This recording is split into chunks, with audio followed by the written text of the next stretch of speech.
అరికాళ్ళ పాదాల మంటలు, నొప్పులుగా అనిపించడము, అది కూడా ఉదయాన్నే లేవగానే కొన్ని అడుగులు వేస్తే నొప్పి ఎక్కువ అనిపించడము, డే టైంలో కొంచెం సేపు కూర్చుని లేవగానే మొదటి ఫ్యూ స్టెప్స్ అంటాము. ఈ స్టార్టింగ్ ఫ్యూ స్టెప్స్లో నొప్పి ఎక్కువగా అనిపిస్తుంది.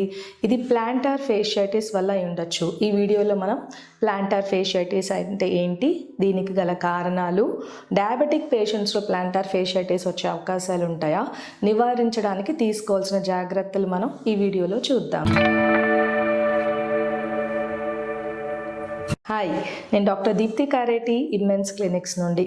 ప్లాంటార్ ఫేషియా అంటే మన అరికాల పాదంలో వెనక హీల్ అంటే కాల్కేనియం బోన్ నుండి ముందు ఉండే ప్రాక్సిమల్ ఫాలెంగ్స్ అంటే కాలి వేళ్ళ వరకు స్ట్రెచ్ అయ్యే ఒక ఫేషియా అనమాట.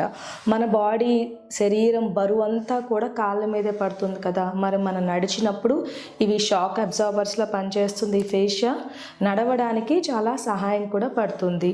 ఈ ప్లాంటార్ ఫేషియా అనేది కొంతమందిలో ఇన్ఫ్లమేషన్, ఐటిస్ అంటే ఇన్ఫ్లమేషన్, ఎందుకంటే ఇది వాపు ఎర్రబట్టం జరిగి ఫేషియైటిస్ వస్తుంది.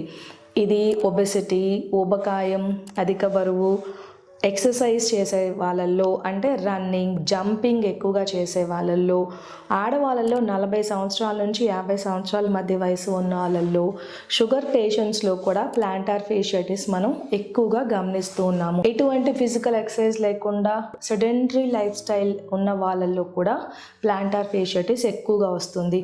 ఫ్లాట్ ఫుట్ ఉన్న వాళ్ళల్లో, చెప్పులు కొంచెం కూడా ఎత్తు లేకుండా ఫ్లాట్ స్లిప్పర్స్ వాడే వాళ్ళల్లో కూడా ప్లాంటార్ ఫేషియైటిస్ వచ్చే అవకాశం ఉంటాయి.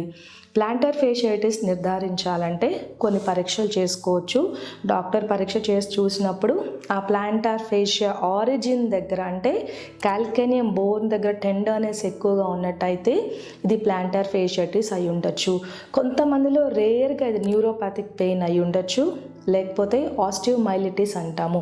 ఇవి రేర్ కండిషన్స్, కానీ సాధారణంగా ఈ అరికాల పాదంలో మంటలు, నొప్పి ఎక్కువగా వస్తే అది ప్లాంటార్ ఫేషియైటిస్ అయి ఉండొచ్చు.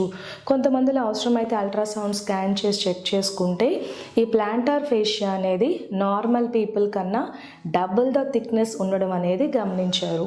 ఈ ప్లాంటార్ ఫేషియైటిస్ని ట్రీట్ చేయాలంటే మొదటిగా చేయవలసింది బెడ్ రెస్ట్, అంటే రెస్ట్ తీసుకోవాలి. జంపింగ్, రన్నింగ్, ఎక్కువసేపు నిలబడటం, ఇటువంటి యాక్టివిటీస్ తగ్గిస్తే ఇన్ఫ్లమేషన్ తగ్గిపోతుంది, కాబట్టి గ్రాడ్యువల్గా తగ్గిపోయే అవకాశాలు ఉంటాయి.